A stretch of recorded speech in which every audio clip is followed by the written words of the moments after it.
घटनाक्रम, सम्राट बनेंगे बिहार के अगले मुख्यमंत्री। सम्राट चौधरी को लेकर अब तस्वीर पूरी तरह से साफ हो चुकी है, जिसे हम लगातार दिखा रहे थे, और ये अब सम्राट को लेकर तस्वीर साफ होती हुई। सम्राट चौधरी बनेंगे सीएम।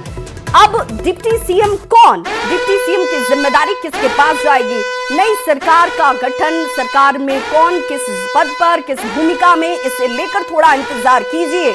लेकिन अब एक बड़ी खबर इस वक्त की सबसे बड़ी यही कि सम्राट चौधरी नए मुख्यमंत्री के तौर पर अब शपथ ग्रहण करते हुए कल आपको नजर आएंगे। संवाददाता शैलेंद्र हमारे साथ जुड़ गए। शैलेंद्र, तस्वीर पूरी साफ, बीजेपी में सम्राट युग की शुरुआत कल से। अब यह तय हो चुका है कि मुख्यमंत्री सम्राट चौधरी होंगे। बीजेपी विधायक बात पर इस चर्चा होनी है, लेकिन यह तय हो गया कल से बिहार में बीजेपी में एक सम्राट युग की शुरुआत हो जाएगी। और 3 चेहरे हैं जिनके बारे में कहा जा रहा है कि कल शपथ भी लेंगे। मुख्यमंत्री के तौर पर सम्राट चौधरी और 2 उप मुख्यमंत्री, एक विजय चौधरी और एक विजेंद्र यादव, दोनों ही जदयू के सीनियर लीडर माने जाते हैं और काफी पुराने और कद्दावर नेता माने जाते हैं। इन दोनों को उप मुख्यमंत्री बनाए जाने की भी खबर मिल रही है कि कल जब शपथ ग्रहण समारोह होगा तो ये तीनों शपथ लेंगे। और देखिए, बीजेपी कार्यालय के बाहर की हम तस्वीर दिखा रहे हैं कि किस तरीके से भारतीय जनता पार्टी के जो कार्यकर्ता हैं वो कितने उत्साहित हैं, क्योंकि अब उनकी सरकार बिहार में बनने जा रही है। सम्राट युग का कल से बीजेपी में शुरुआत होने जा रहा है। और जब सम्राट चौधरी यहाँ पर पहुंचते हैं तो काफी के साथ उनका स्वागत यहाँ पर भारतीय जनता पार्टी के नेताओं के द्वारा किया जाता है। कल से सम्राट युग की शुरुआत होगी बीजेपी में। सम्राट युग जो है ना हमेशा चलते रहेंगे। माननीय हमारे राष्ट्रीय अध्यक्ष नवीन जी, हम माननीय सम्राट चौधरी बिल्कुल डबल में रफ्तार करेंगे। हम माननीय सम्राट चौधरी बिहार में करेंगे। माननीय प्रधानमंत्री इंजन के सरकार बिहार में रफ्तार हम लोग करेंगे। अब लगता है कि सम्राट युग की शुरुआत हो गई, अब सिर्फ बाकी लगनी है। तो भारतीय जनता पार्टी के नेतृत्व में जो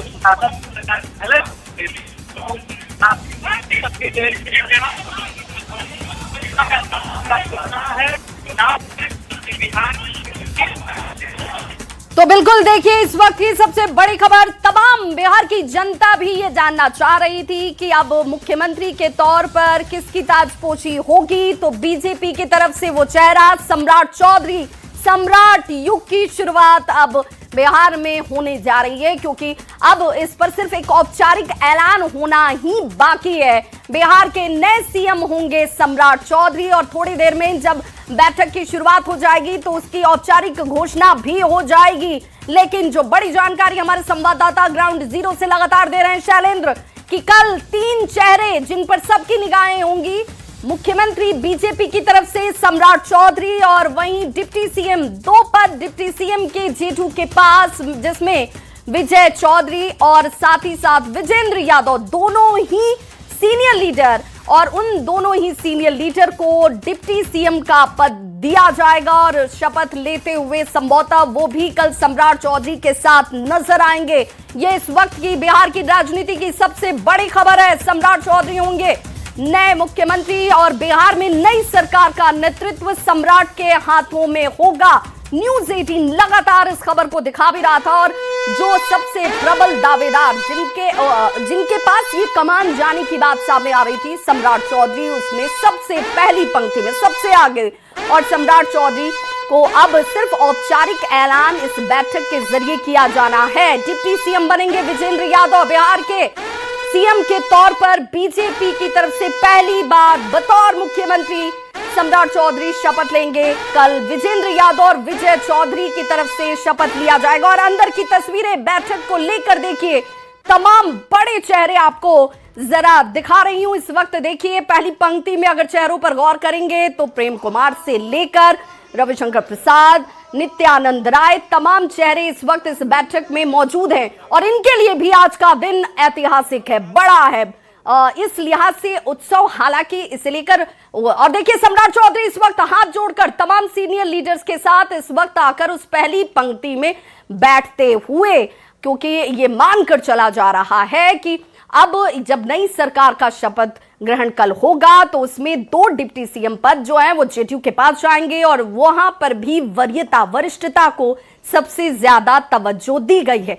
यानी बतौर डिप्टी सीएम जब जेडीयू से जो चेहरे होंगे उसमें विजय चौधरी होंगे, विजेंद्र यादव होंगे और सम्राट चौधरी, इस पर इस वक्त सबकी निगाहें इस चेहरे पर जाकर टिक गई हैं, क्योंकि इन्हीं का अब नेतृत्व बिहार में, और बीजेपी के लिहाज से देखिए जब प्रचंड जीत मिली थी एनडीए को, उसके बाद से ये मानकर चला जा रहा था कि इस बार बीजेपी की तरफ से मुख्यमंत्री, और मुख्यमंत्री के लिए वो चेहरा कौन, और देखिए अब सम्राट चौधरी उस सवाल का जवाब हैं।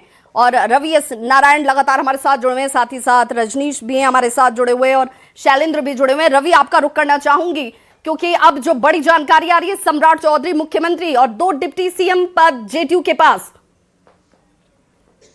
और देखिए विजय सिन्हा भी इस वक्त पहुंच चुके हैं इस मीटिंग के लिए। शैलेंद्र, अब तक आवाज पहुंच पा रही है? तो बड़ी जानकारी जिस तरीके से सामने आ रही है, बैठक के शुरू होने में और कितना वक्त? अब बिल्कुल देखिए, बैठक हो चुकी है बीजेपी कार्यालय के अंदर, जो अटल सभागार है उस सभागार में यह बैठक शुरू हो चुकी है। विधानमंडल दल की बैठक है जिसमें सभी विधायक, सांसद और विधान पार्षद के साथ साथ जो संगठन के जो बड़े वो मौजूद हैं, और एक 4 मिनटों में एक औपचारिक ऐलान सिर्फ सम्राट चौधरी के नाम की है कि सम्राट चौधरी जो है वो विधायक दल के नेता होंगे। संभावना इस बात की भी है उपनेता का भी चयन हो सकता है, लेकिन सम्राट चौधरी बिहार विधानमंडल भारतीय जनता पार्टी के नेता एक बार फिर से चुने जाएंगे और उसके बाद मुख्यमंत्री पद पर भी उनको लेकर सहमति बनेगी। बस कुछ मिनटों की देर है जब बीजेपी कार्यालय के अंदर, जब जो अटल सभागार है वहां पर इस वक्त बैठक शुरू हो चुकी है, उस बैठक में इस बात पर मुहर लगनी है कि सम्राट चौधरी अगले नेता होंगे। सम्राट युग की शुरुआत जो है वो बीजेपी में आज से हो जाएगी। तो कुल मिलाकर के भारतीय जनता पार्टी के लिए पल है। देखिए अंदर की तस्वीर हम दिखा रहे हैं, बीजेपी कार्यालय के अंदर की तस्वीर, जहां पर तमाम कार्यकर्ता इस वक्त बाहर है और वो भी उस नाम को सुनने के लिए वो कहीं न कहीं इंतजार कर रहे हैं कि जैसे ही अंदर नाम की घोषणा होगी उसके बाद ये जश्न मनाएंगे। और ये देखिए इंतजार की घड़ियां भी अब चंद मिनटों में समाप्त होने वाली है, क्योंकि बैठक शुरू हो चुकी है। बैठक में सभी बड़े नेता सम्राट चौधरी के साथ साथ अन्य जो बड़े नेता हैं वो इस वक्त पहुंच चुके हैं। बस कुछ मिनटों की देरी है जब इस बात की घोषणा हो जाएगी कि सम्राट चौधरी ही भारतीय जनता पार्टी के अगले बिहार के नेता होंगे। और थोड़ी ही देर के बाद बिल्कुल शैलेंद्र, आपके जरिए हम दर्शकों तक ये तस्वीर पहुंचा भी रहे हैं अंदर बैठक के उस सभागार की, अटल सभागार की, जहां पर देखिए शिवराज सिंह चौहान पहुंचे और आज चूंकि अंबेडकर जयंती है तो वहां उन्होंने पुष्प अर्पित कर नमन किया। और इस वक्त ये बैठक शुरू भी हो चुकी है, जहां पर औपचारिक तरीके से तमाम विधानमंडल दल की, चूंकि ये बैठक है विधायकों की, सांसदों की और बड़े चेहरों की मौजूदगी है, तो वहां उसकी घोषणा भी औपचारिक तौर पर की जाएगी। शैलेंद्र, एक सिर्फ औपचारिकता है जिसे यहाँ पर निभाई जानी है? बिल्कुल देखिए, जाहिर सी बात है कि सिर्फ औपचारिकता है। जिस दिन इस बात की